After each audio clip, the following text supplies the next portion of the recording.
运球就看 Uncle Joe， 战术就学 Coach Lu。大家好，我是非官方鲈鱼双胞胎兄弟飞士路，欢迎收看我的频道。我的宗旨就是让热爱篮球的你每天都能长球。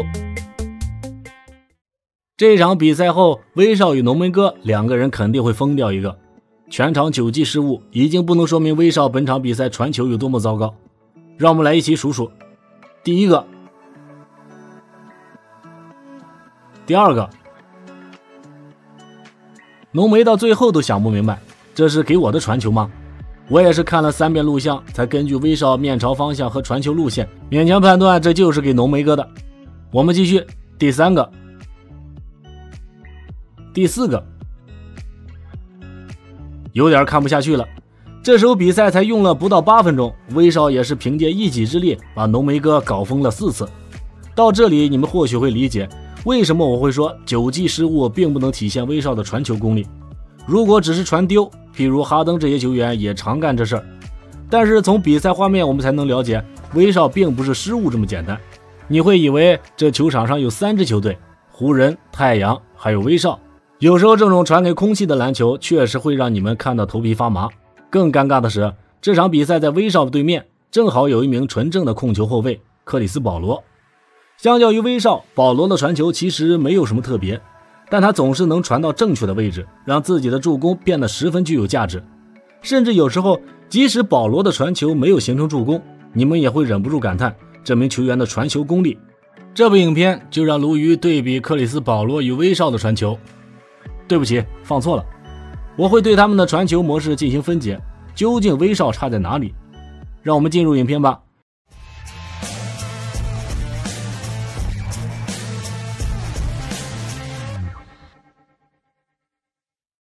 提到控球后卫，大多数球员在传球前一定会考虑一个问题，该如何为队友创造投篮空间，再把球传给他。很多人都会选择挡拆来达到这个目的，这也是所有控球后卫的必修课。我们先看看威少的挡拆。这是克里斯保罗的挡拆。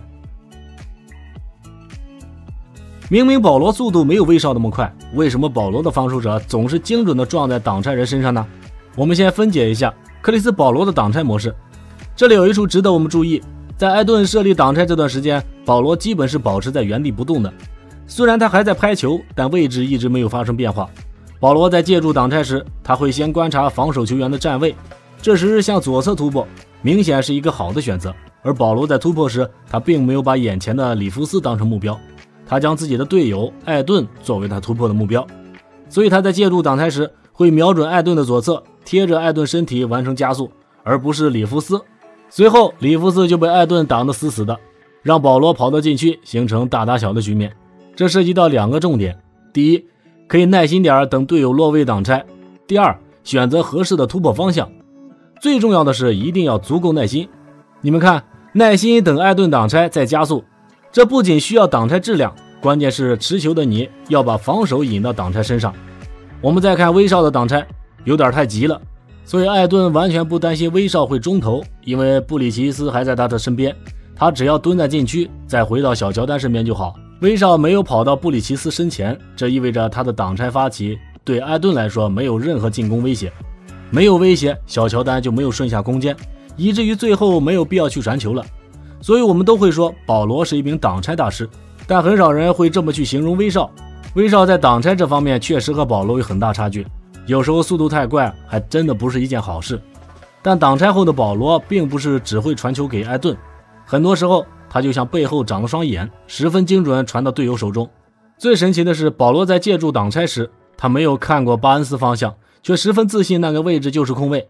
我们再看威少这个回合，如果再耐心一点，跑向外线的艾灵顿会有一个3分大空位。保罗说他会在进攻前会清楚记得队友所有的位置以及他们对应的防守球员。当保罗借助挡拆进攻时，他发现其他的防守人挡在他的面前，于是他大概就清楚哪名球员哪个位置会出现空位机会。这要不是保罗亲口所述，很难想象这么高强度的比赛，大脑还有如此强大的信息处理能力。所以保罗在挡拆前会观察其他的防守球员的站位状态。像这个回合，安东尼离开了他的区域，准备在篮下堵住顺下的保罗。这时候挡拆都不需要发起，因为挡拆的目的已经达到了。这个回合也是保罗传球的真实写照，没有那么华丽，但却足够致命。有时候只是一记简单传球，比任何挡拆突破都有效。所以说，组织者和普通球员传球究竟有什么区别呢？保罗会用一记记传球告诉对手你们的防守漏洞在哪里，如果没有漏洞，我就用进攻威胁创造一个漏洞。很多时候，这种击穿防线的传球比投篮得分更让人胆寒。威少恰好缺少这个进攻威胁。我们看保罗，你很难摸清他下一个动向是什么，但是威少看起来会好猜一些，是突破还是传球，比较容易能猜出来。像这种情况，协防球员不会觉得你有进攻威胁，瞬间回到盯防球员身边了。失误其实不要紧的，就连保罗也会犯这种低级失误。威少一直缺少如何稳定制造进攻威胁，帮队友制造有效空位，这算是威少一直存在的问题。但这一点其实还不至于和湖人这么不搭。在巫师火箭效力时，威少季前赛表现同样不好，失误都快破双了，但是根据比赛画面来看，还不至于把队友逼疯的程度。为什么湖人的威少总是打出传给库里、裁判甚至空气人的操作？我个人看法是，威少节奏太快了。这并不只是说他的速度快，威少爆发力非常出色，当阵地战的他起步加速，可以瞬间达到高速状态。问题是队友反应不过来，像保罗的假动作很少出现晃晕队友的情况，但威少的传球不仅对手反应不过来，队友也是。可能这就是一人持球九人慌吧。队里有这么多老头子，还有一个增重的浓眉哥，威少的节奏纵使他们有心无力。身为一名控球后卫，威少并不应该只是让队友适应他的节奏，他也要适应队友的节奏。所以不仅是浓眉哥，连艾伦顿这球都险些没接住。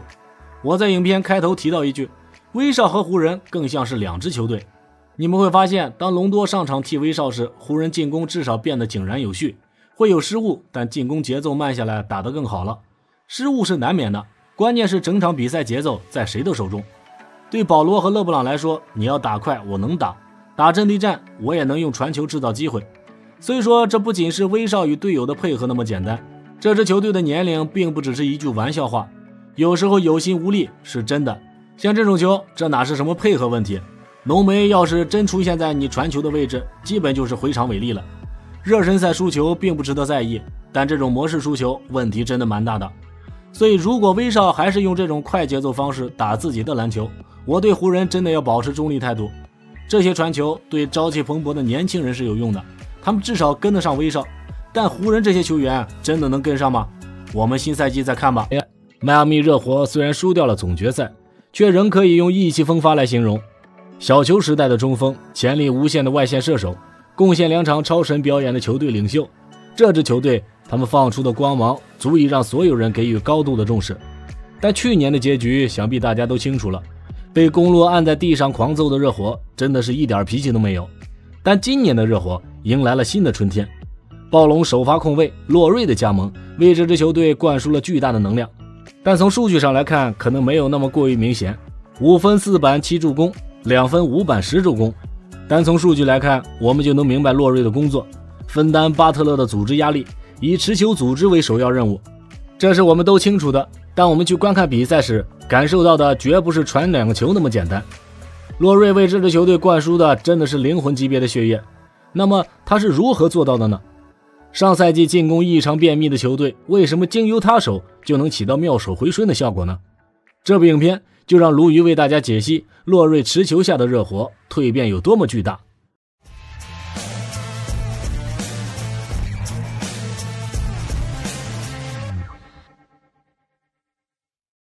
不知道你们是否还记得热火上赛季进攻有多么糟糕？他们经常出现这种场面，射手跑不出空位，持球人拿着也没有位置可以传球，最后只能等到进攻时间走完，草草完成一记高难度出手。即使是巴特勒组织进攻，很多时候也是有心无力，射手很多情况下是跑出了不错的位置，但球就是传不到他们手中。这就是热火前几年的进攻模式，他们优先打具有保障的篮球，很多时候持球人会习惯性与挡拆队友互相配合，在3分线外做大量的折返跑位，最后再出手。这么做好处是进攻足够稳定，不容易丢掉球权，但弊端你们也看到了，犹豫过多导致延误战机，巴特勒的停球，阿德巴约的停球，这些让热火进攻经常进入便秘状态。慢有慢的好，快有快的好，但一支成功的球队是这2种风格我都会打，过去的热火只会打慢的，但洛瑞的加入改变了这一现状。第一场对阵老鹰，洛瑞的第一次进球就展现了他的风格。除去过半场的4秒，洛瑞从跑位到出手仅用了3秒。这种风格过去的热火很少见。面对热火的进攻，老鹰选择将防守资源全部堆在内线中路区域。洛瑞作为主控，毫不犹豫选择外线开炮方式作为破局策略。就像我之前说的，曾经的热火投3分也会不停在3分线跑位绕圈子，找到一个不错的机会再出手。但洛瑞不是，无论从他的出手选择还是组织进攻，都透露着迅猛龙的风格，又快又猛。你会发现这种风格无论是对阿德巴约还是西罗这些球员，非常符合他们的胃口。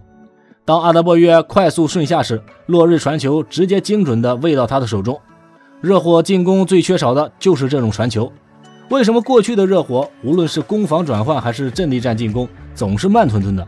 他们缺少了贯穿全场的4分位长传，还有这种无比精准的快速直传。仅仅触球数秒钟，洛瑞的数据板就有2记助攻进账。热火并不缺无球掩护的戏份，但他们一直没有人能完成这项工作。当洛瑞将球传给阿德巴约时，向后者做出指向西罗的手势，阿德巴约马上会意，跑到肘区与西罗完成一次精妙的空中灌篮。为什么阿德巴约突然有顺下空间呢？因为在挡拆发生时，老鹰中锋在这个位置。但我们看这里，老鹰中锋还站在高位这个位置，如果勒瑞与阿德巴约配合挡拆，前者没有3分空间，后者也会因为内线站着一个协防球员，没有顺下空间。如果是洛瑞与阿德巴约打挡拆，大概率是行不通的。我们看这里，当阿德巴约向西罗位置移动时，内线协防球员离开了篮下。老鹰在之前的回合面对热火的弧顶挡拆，非常喜欢将一名协防球员安置在篮下附近，于是组织进攻的洛瑞就用了这一招完成破局。洛瑞这名球员，他的传球价值不仅仅是快速直传那么简单。相比较上一个热火擅长快速直传的别利查，洛瑞的传球非常狡猾。你们看，这又是上个回合的起手式，阿德巴约马上跑向西罗。就当老鹰注意力都在这一侧时，洛瑞却意外地将球输送到弱侧底角处。比较可惜的是，这球没有进，但洛瑞的目的达到了。自那个回合开始，老鹰将防守资源从中路禁区改为2侧区域。你们看，禁区相比较比赛开打时空旷了不少。于是洛瑞向队友比出了中路进攻的手势。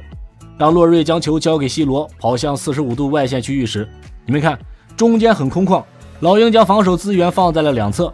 于是西罗的挡拆进攻从发起到结束都没有一个球员帮老鹰中锋去协防。到这里，老鹰完全掉入了热火的节奏中，被洛瑞牵着鼻子跑。而且热火的进攻非常流畅，不再有曾经的停顿感。这也是洛瑞组织的风格，他非常喜欢给对手埋下陷阱，但如果队友能跟上洛瑞的思路，其实会更好。洛瑞在这个回合向塔克示意到弱侧底角区域，等阿德巴约开始跑动时，你们会发现这就是2分钟前西罗与阿德巴约空贯顺下的起手式。可惜的是，持球的西罗没有看到底角的塔克，这也是塔克投3分最喜欢待的区域，所以洛瑞有意让塔克与队友互换位置。如果能将球传出来，这回合进攻效果就出来了。你补内线，我就外线开火；你待在底角，我就从外线开动，进内线扣烂你们的篮筐。这大概就是洛瑞赋予热火的新能量。这支球队即使在巴特勒不在场时，他也能给你玩出不少花样。当然，最爽的应该就是阿德巴约了。过去他的进攻有些过于复杂，铺满的前戏并不是阿德巴约喜欢的风格，这种才是他最喜欢的小球时代版的中锋，不需要那么多铺垫。而洛瑞与巴特勒的化学反应看起来也很不错，这种越过防线的传球让卸下组织重担的巴特勒回到了一个舒适区。不得不说，这种传球对防守来说真的足够致命。但好话说完了，我们也该说说现实，一个洛瑞还不足以让热火重回去年的水准。热火能挺进季后赛，与他们外线精准、中距离命中有密不可分的关系。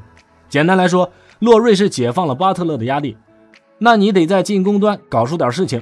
作为热火为数不多的低位开瓶器，巴特勒的进攻会成为季后赛关键时刻的秘密武器。硬凿内线进攻不仅可以帮队友打开空间，有时候球队胜利就需要这种不讲理的得分方式。去年的巴特勒还能勉强用组织过多压力帮他圆过去，今年你得干出点事。况且有一名球员在得分方面帮你分担了一些压力，西罗的季前赛表现非常不错，他不仅是持球进攻戏份很好，C罗在今年有意开发中距离投篮和近框小抛投，如果搭配阿德巴约和巴特勒的投篮武器，可想而知今年的热火进攻端要达到一个怎样的层级，而这也是热火走向总冠军唯一的可能。就像洛瑞的工作，我帮你们梳理进攻，机会是出来了，至于球能不能打进，还得靠你们自己。如果只是上赛季的投篮表现，热火还真的是走不远，因为他们的防守锋线确实有点薄弱。虽然引入了勒瑞，但他与塔克的年龄是个隐患，季后赛的高强度对抗对他们体力消耗势必会成为挑战。另一个引援的大莫脚步已经有些慢了，热火的防线已经不足以成为他们进攻随便打的底气。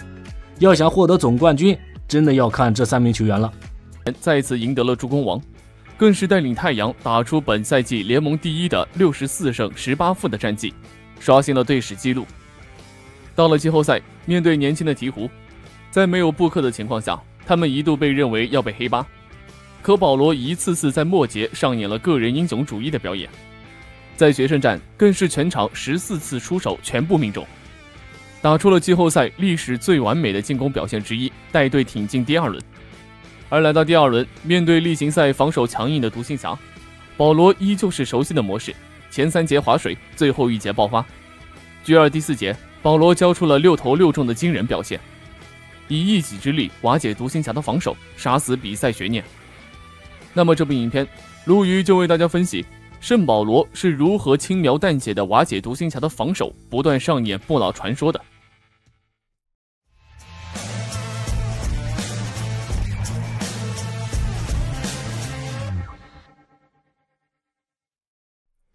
虽然独行侠的防守已经足够好了，但当你面对太阳这么一支中距离命中率高达 63%， 同时3分命中率高达 52% 的球队时，无论你有什么防守策略都没有意义了。而且更可怕的是，太阳让独行侠最痛苦的还不只是他们的准，而是他们打独行侠的方式。这个方式和大部分面对勇士的球队如出一辙，进攻端专找对方进攻最强点。对于勇士就是点名库里，对于独行侠也就是点名东契奇。就比如这个回合，太阳其他人全部拉开，给保罗腾出空间，让保罗自己在弧顶面对东契奇单打。随后保罗运几下球就是一记干拔中距离，这个球还是保罗自己单打东契奇，一个加速直接突破篮下上篮打进。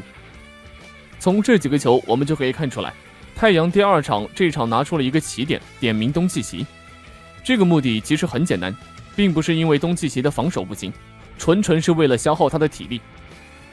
东契奇作为独行侠唯一的进攻发起点，只要把东契奇消耗掉，那就等于把独行侠消耗掉了。于是太阳全场追着东契奇打了50次。上半场东契奇的进攻不错，到了下半场卢卡手感逐渐下滑，同时还领了4次失误。简单说，就是东契奇的体力不够了，不足以支撑他完成高强度高难度的进攻了。为了避免东契奇被太阳点名，基德在末节也进行了多次防守战术的调整，想在防守端把东契奇藏起来。结果基德的每一次防守调整都被保罗轻描淡写的破掉了。像这个回合，如果保罗要点名东契奇的话，在罚球线的克勒贝尔可以随时与布伦森一起对保罗进行包夹，所以太阳需要做的就是把克勒贝尔调离东契奇身边。可以看到，布克在底线借2个掩护都到弧顶，把史密斯的防守也带了过来。同时布里奇斯在掩护后马上向左侧底角移动，把贝尔坦斯带走，约翰逊也随之向左侧弧顶移动，从而独行侠的篮下就被清空了。科勒贝尔不得不站在篮下盯防比永博，这时再找东契奇就没有被多人包夹的危险了。随后保罗把球给到了约翰逊，同时为布克做了一个掩护，而布克在45度又与约翰逊进行手递手挡拆配合。布克心意包夹后把球分给了约翰逊，约翰逊也在吸引到一定包夹后把球传给了右侧的保罗，随后保罗3分出手命中。这一球布洛克从后场就开始贴防保罗，想要制造个保罗为例，而随后保罗过来中线，约翰逊马上就上提给保罗做掩护。因为约翰逊刚刚投进了一记3分球，所以这一球布洛克不敢去包夹保罗了，只能换防让东契奇去防，自己去盯防外弹的约翰逊。于是保罗获得了单挑东契奇的机会，保罗直接加速突破，东契奇根本跟不上保罗，过掉东契奇后轻松上篮得手。这回合独行侠再一次改变防守策略，让东契奇站到右侧底角位置，而东契奇负责的人要上前挡拆时，科勒贝尔便会提前进行换防，以此来避免东契奇被保罗点名。随后保罗也明白了，直接让队友拉开，让比永博上体挡拆，比永博带走了布洛克，而把克勒贝尔换到了自己面前。随后保罗罚球线位置立棍单挑克勒贝尔，急停回拉后中距离跳投得手。第4节比赛还剩下7分04秒时，保罗持球过半场，他和沙梅特挡拆，随后又是打东契奇，一个转身加速就冲到了篮下，迎着史密斯的防守攻框，球进哨响。太阳在保罗命中罚球后领先了15分，而在这4分钟之前，保罗面对布伦森命中的那记3分之前，独行侠已经把比分追到了只剩3分。可保罗就在这4分钟时间内6投6中，得到了14分。保罗一个人就打穿了独行侠的防守，他在攻防两端用教科书级的表现，证明了控卫之神的称号是多么的当之无愧。随后布克回来连续3记3分，彻底让比赛失去了悬念。季后赛至今，末节的保罗一共得到了82分，联盟第一，同时送出了24助攻，并且只有5个失误，64%的投篮命中率，38%的3分命中率。和鹈鹕的系列赛2场末节19分，第6场14投全中的神迹，这些都是36岁的保罗所创造的。37岁的保罗生涯的第17个赛季，你很难相信，如今的他却站在了职业生涯的顶端。他用自己的努力，用自己的表现，让人们忘记了他的年龄。其实这轮系列赛，保罗能力我们不用怀疑，太阳全队也都有着稳定高效的发挥。可如果非要选一个最佳球员的话，我觉得是东契奇。东契奇2场比赛拿到了80分，他已经把最好的自己都打出来了。但无奈在强大的太阳面前，独行侠却显得那么不堪一击。太阳用毫无争议的整体实力让东契奇成为了独行侠，成为了孤胆英雄。说实话，独行侠这轮给太阳的威胁真的没有上一轮鹈鹕来的大。独行侠是有东契奇，防守也足够稳定强悍，但他们也就只有一个东契奇了。而太阳呢，有保罗，有布克，有艾顿。独行侠的单兵防守质量也完全不是太阳的防守，比如说身高、臂展、意识等。为什么防不住艾顿？即使独行侠第一时间防到了艾顿面前，但他们的身高臂展根本对艾顿造成不了什么影响。尽管他们的3分在线，但他们也只有3分了。他们的现状像极了2020年在园区当中被湖人绅士横扫的那支火箭，而如今的东契奇可能就是当年的哈登。尽管你个人再怎么厉害，也避免不了球队被碾压的事实。很可能经过这轮系列赛，东契奇自己会明白，如果想要真正去夺冠，自己到底需要一个怎样的球队配置，而自己作为球队领袖还要去做好哪些事。以东契奇的能力，相信他在下赛季应该会把一个更好的自己展现在我们面前。